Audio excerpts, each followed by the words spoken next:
this morning. So, this is.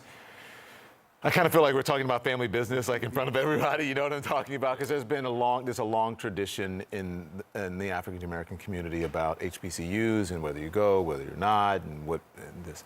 Why can't Deion Sanders just choose to be with who he wants to be? He can go take whatever job he wants, but when you come into the first job and sell the idea that you are going to be the savior of HBCUs and you are going to raise the playing field, not just for Jackson State, but for everybody else, and you're going to do it because God told you to do it. He said that. Yeah, he said that. He explicitly said that God sent him to do this. So then when you leave, people are going to ask questions about what exactly it was. Now, I don't go into the sellout place necessarily, but I do think, he's the monorail salesman from The Simpsons. He went in, he sold the big dream. Now, if you paid any attention, you knew the dream he was selling wasn't possible. It was not an achievable one that he had, but he sold it and he got people to believe it, and then he chucked the deuce and left. That clip came from CNN and Mr. Bomani Jones.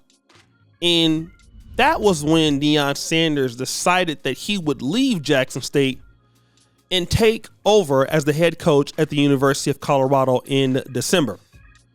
And of course, Deion Sanders said God sent him to Jackson State.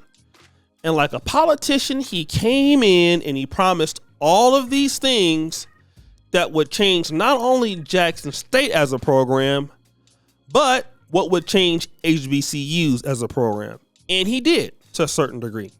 Jackson State performed very well. People came in as number one recruits and people transferred over to Jackson State. And one of those players was Isaiah Bolden. Now, Isaiah Bolden was over at Florida State, and he was coming over to Jackson State. He was selected as pick number 245 of the draft. And Deion Sanders was very, he didn't like that, right? Now, Bolden, who is 6'5", right? He actually didn't sweat it, right? But this is what Deion Sanders said. So proud is you, Isaiah Bolden, 23. You deserve to be drafted much higher, but I'm truly proud of you. I know how much you want this. I'm ashamed of the other 31 NFL teams that couldn't find draft value in all the talented HBCU players, and we had 3 more draft-worthy players at JSU. All right, and you guys understand, I went to HBCU myself, and, I just want to be honest, right? And I understand the problems that we've had at HBCUs. Those of you who are in administration, you went to Howard, Hampton, Alabama A&M. Guys, we know how hard it is at HBCU. Actually, 6'2", rather. You know how hard it is. Administration's lazy. Sometimes the dormitories are not up to par. You get bad attitude in the administration. Everything can happen and stuff like that. And again, I understand crime ridden. There are problems at HBCUs. Historically, that's been the case. But Deion, what you're not going to do is rip NFL teams for not picking more HBCU players when, bro, that is what you went there to do. And I get it that you left. You left HBCUs to go to the University of Colorado for the bag. You wanted to go there for a better opportunity. That is okay with me. But who are you, bro, to sit back and say, you know what? You guys didn't come and look at HBCUs.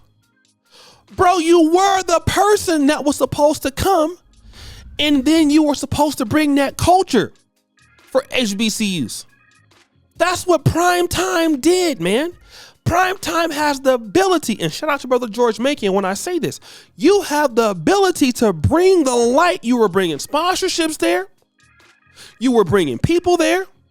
You was doing everything that nobody could do. Even Eddie George can't do that at Tennessee State because he's not Prime Time.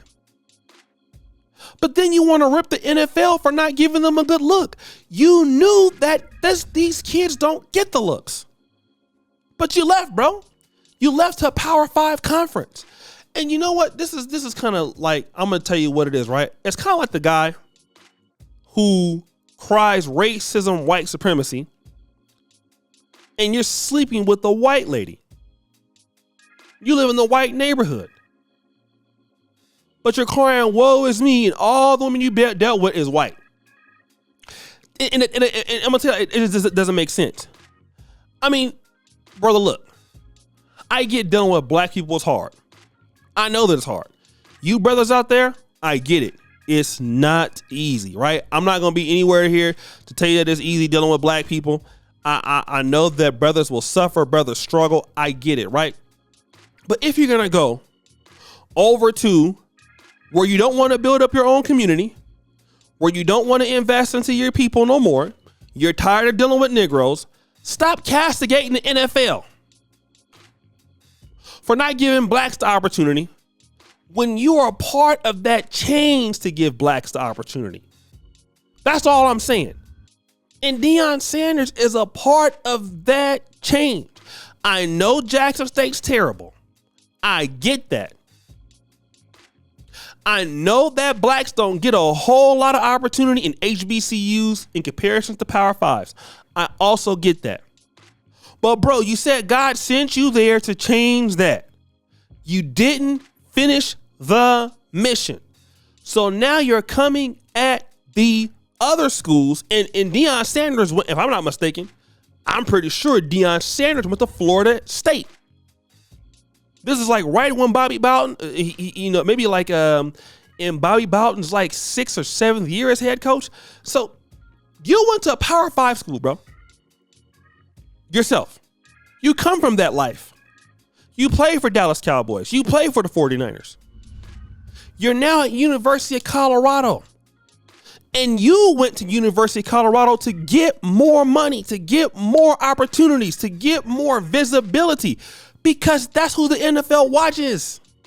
The NFL watches guys who are in the Power 5 schools. Of course we got black talent that nobody recognize. We got black talent in Detroit that nobody recognize. How many black men, and I'm going to give one example, Kevin Samuels from Oklahoma City. He's a guy that so many folks didn't want to give no credit to. Right here in the black manosphere community, we have a lot of black men that people just don't know nothing about. But guess whose responsibility it is for them to get recognized? It's our job, brothers. I know y'all not going to like to hear me say this, but it's our job to put our people in the position to be recognized. That's when we're supposed to come in and say, look, we're going to stay and deal with our programs. If we really want them to recognize them, it's going to take some work. Is it going to be easy? Hell no. It's never easy. It's never easy. But if you don't want to do that, that's fine. But if you don't want to do that, then don't bring your ass onto the social media and castigate these schools when you go to University of Colorado and get I don't know how many millions of dollars so that your players that you took from Jackson State, and that's what I'm going to say next.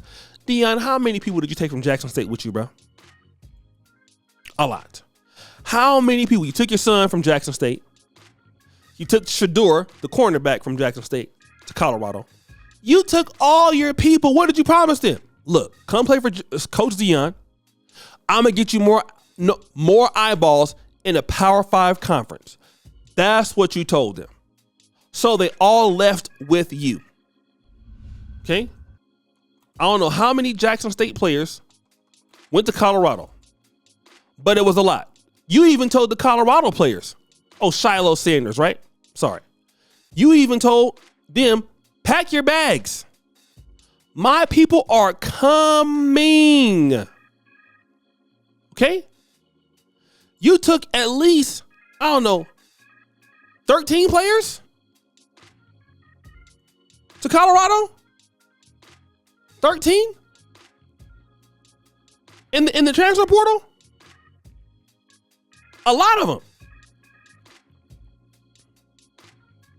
Travis Hunter? He gone. Yeah, Travis Hunter gone too. And I know Travis Hunter, who was the #1 pick. Well, where did he go? I'm pretty sure he went to Colorado. Absolutely. Cornerback. Bruh, stop out here playing around lying. So, guys, what do you think? It's your boy, O'Shea Dick Jackson, back at it again. Another episode of The Celebrity Junk. Appreciate you for all that you do. Subscribe to the bell. We're out.